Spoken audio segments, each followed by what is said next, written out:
Coucou,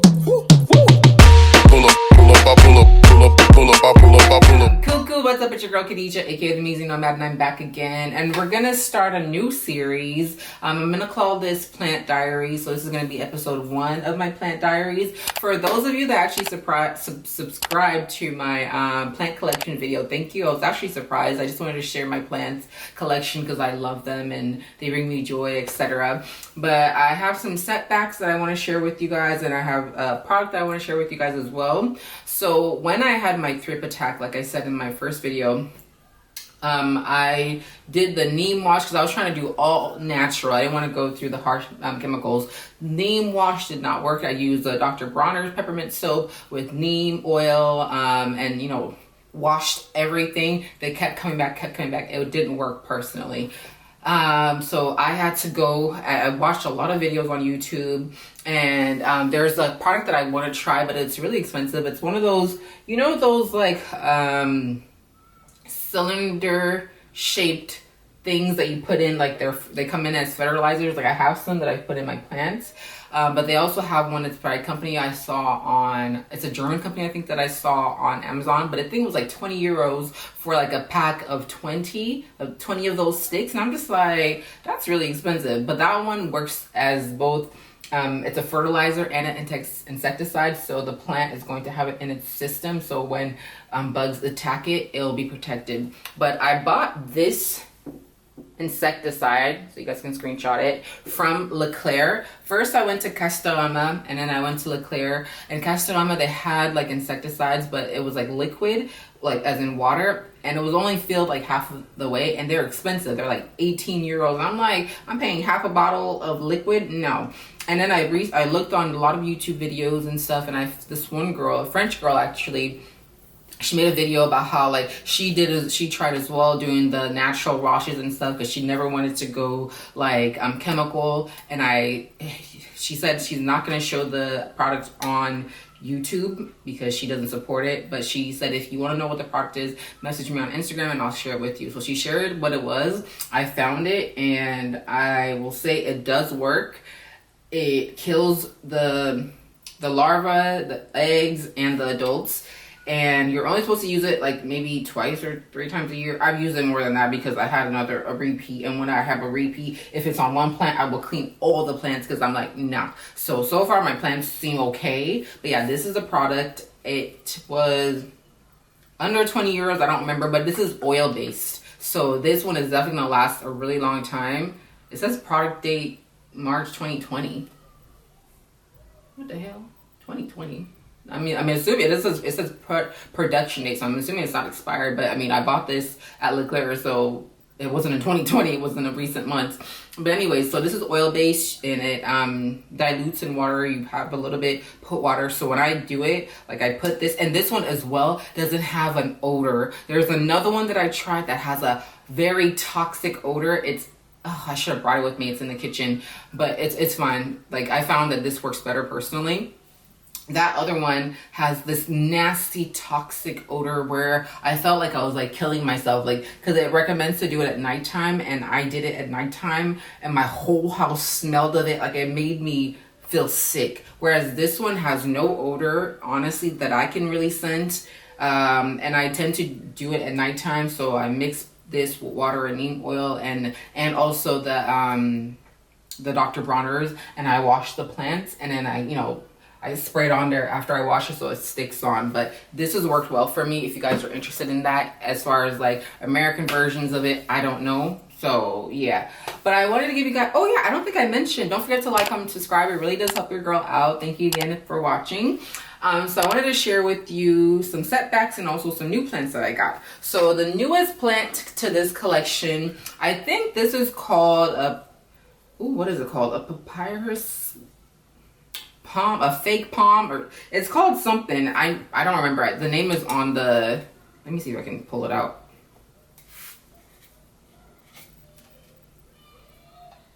It just says variety plant, so it doesn't actually say what it is, but I'm pretty sure this is like, it's a fake palm or a papyrus plant, whatever. I don't know the name of it. I'll put it in the thing when I show y'all. So this one I got from Leclerc. Leclerc has like this section where they sell mini plants, and this is the big Leclerc, and they sell them for like €1, no, $2.90, so like €3. So I got this from Leclerc. It's a cute little plant. This one likes a lot of water, so I've definitely been giving it the water that it needs. But when I get new plants in, because I'm paired or not, I clean it. And yeah, then I introduce it to other plants. Even if it doesn't have anything, it's just a precaution for me. That's probably not really smart, but I do that.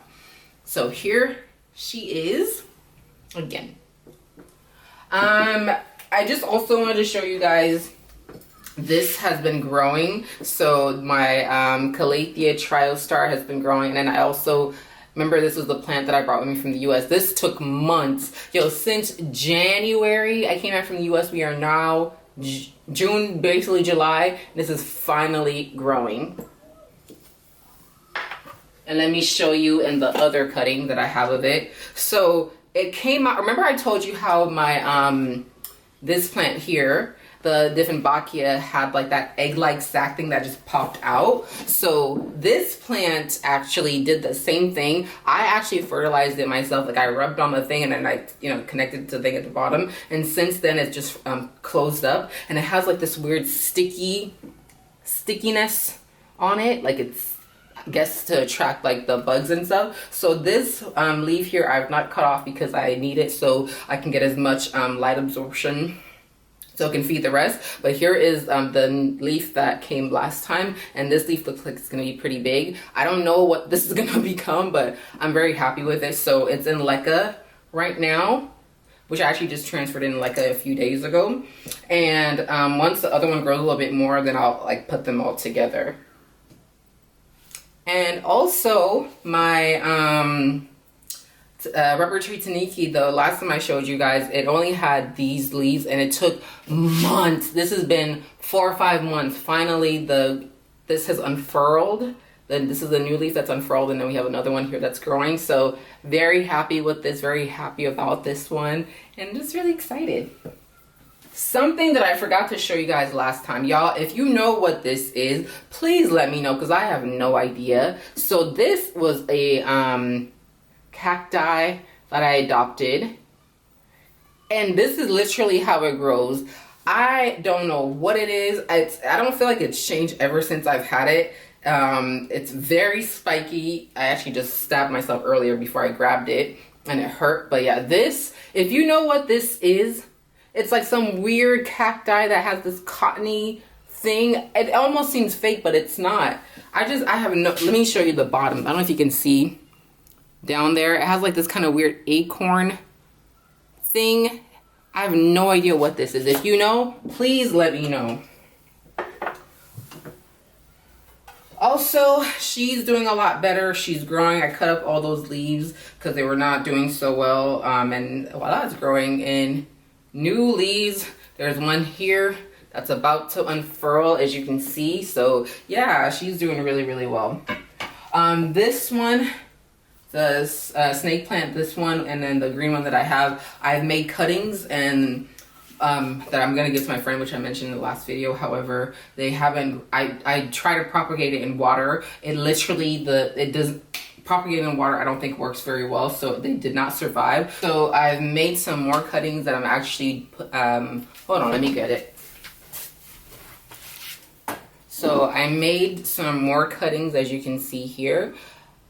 So this is only the this version. The ones that the cuttings of the other snake plant that I'd made all like disintegrated and died. So I was just like, you know what, whatever. So my friend doesn't want the cuttings until they've actually, like, you know, the pups have developed, because she's afraid she's gonna kill them. So yeah, this, I'm just waiting for it to grow. So the leaves all feel fine and firm, and yeah, I'm just waiting for it to just show me something. Also, this plant hasn't been doing well. I had to cut back basically all of the leaves that you saw before. It seemed to have gotten attacked, unfortunately, but it has been giving me some new growth. We have a new leaf here, which looks like it's gonna be pretty big, that's unfurling, and a lot of aerial roots that have come out. And also down here, we have a leaf that's gonna come up. So this one, I was really sad about this. I didn't want to cut those leaves, but I had to, and now it looks like it's, you know, producing some new growth. Let me just say, this Hoya, remember I was telling you, like, at the time it hadn't given me the flower. It finally blossomed. When I tell you this smells so good, I mean, it's like gone away now, the flower part, like it fell off finally, but it blossomed about a month ago. And I was like in my kitchen, I'm like, what is that smell? And it smelled good. I was like, what is the smell, girl? This is it smells divine. Honestly, I think it should be used in perfumes if they don't already. So really appreciated this from the Hoya. My favorite plants of all, my birds of paradise, unfortunately, it had root rot. So this one, and also my Birkin, the one that had the thrip attack the other time, this one, the smaller part of it that I have, both of these suffered from root rot. This one did not get a thrip attack, so leaves are all fine, but I've had to cut off the two, I think it was 2 or 3 other leaves that it did have, and these are all the new growths since, and unfortunately they're not doing well right now. As you can see, the leaves are kind of yellowing on some spots and spotting, so I'm really sad, but I had to cut the other leaf off because it just wasn't doing well. I've cleaned the roots. I've cut off a lot of the roots off, and put in hydrogen peroxide and checking it regularly. But it's my fault because unfortunately I hadn't washed out, and that's the thing with leca, you have to wash the roots out, especially regularly, because if you don't, you might get root rot. And unfortunately I got root rot in that, and it's happened a few times with some other plants with the leca, so you definitely have to be mindful, otherwise that will happen. So I'm really, really sad. And the reason I'm actually even making this video, and this is really just for you guys to be aware, because unfortunately I was stupid and I wasn't aware. If y'all remember, I said in my last video that I most likely was going to propagate my Diffenbachia. So here it is. I have, when I was cutting this, and unfortunately I didn't know until after it happened, so this plant is poisonous, and I was poisoned by this plant. I didn't ingest it, obviously, but I mean, I definitely suffered the effects of the poison. So this plant is poisonous. As I said, this plant is poisonous. I wanted to propagate it because I was just like, nah. I can say I have cut it, as you can see, and I feel like this node, which was there before, I feel like it's actually growing. Like I see something here, down here, which is growing. Even on this side over here, I see something that's actually growing as well. So for that, and this was cut like a few days ago, like I would say less than 5 days ago, right? So unfortunately, I didn't wear gloves, and I didn't know that this plant was poisonous. And here I got rid of the other leaves that were there. This leaf I'm probably gonna get rid of because it doesn't look like it's doing so well. Also, I noticed the other day when I was cleaning it, that the day that I decided to cut it, that there were like bugs on it. It wasn't thrip. I don't know what the bug was, or like there were little ones like down here. So I washed it. I didn't use this. I just used the neem wash. Washed all the plants basically that day with just the neem wash without the insecticide, and I think those things are gone now. And I decided to propagate this. I cut this, and I'm going to show you the cuttings in a little bit. I decided it wasn't best to put the cuttings in water, considering what I had with the snake plant, because I didn't want it to like to get mushy and basically die, right? So I cut this. I wanted this to be about this long so I can get in new roots. It seems fine. I put in a little bit of hydrogen peroxide because I was just afraid anyway. But yeah, so this is the cutting that still has leaves. And then this leaf is going to unfurl soon, and we'll see what it does. But I decided to put the cuttings in cocoa core, if you can see. So I put it in cocoa core, and I have 1, 2, 3, 4, 5, 6.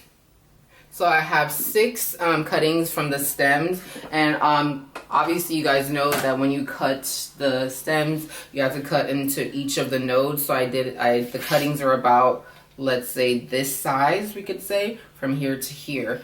The thing my stupid ass did, right, which I was unawares of, unfortunately, I decided to, I cleaned the tool that I use. I use a really sharp serrated knife that I have that like slices through things really well. And when I cut it, like I washed it, and then like I was handling everything without gloves.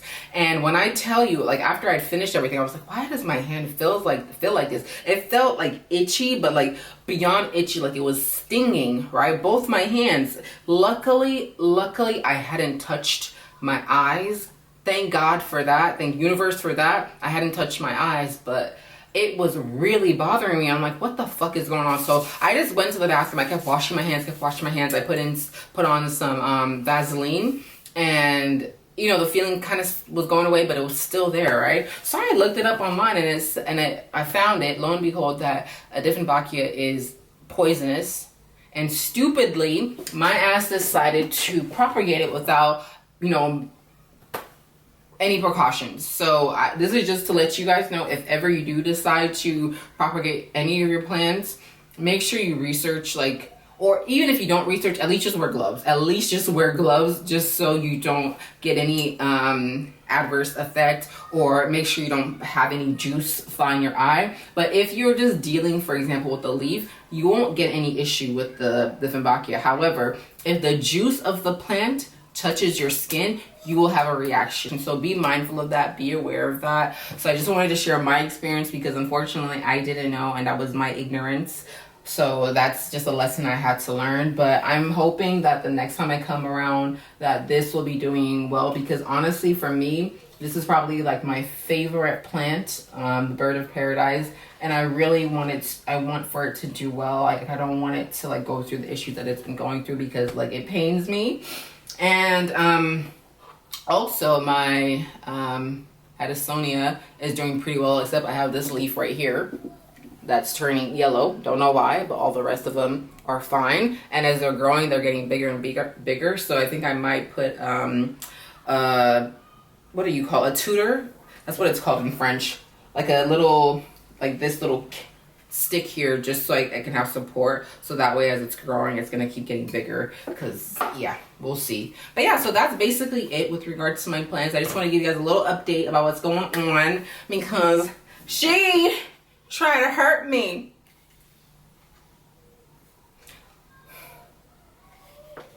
Yeah, so that's basically it. But anyways, thank y'all so much for watching. Don't forget to like, comment, subscribe, and your girl will be back soon for a new video. Peace out, bisous, and hugs. Pull up, pull up, I pull up, pull up, pull up, I pull up, I pull up.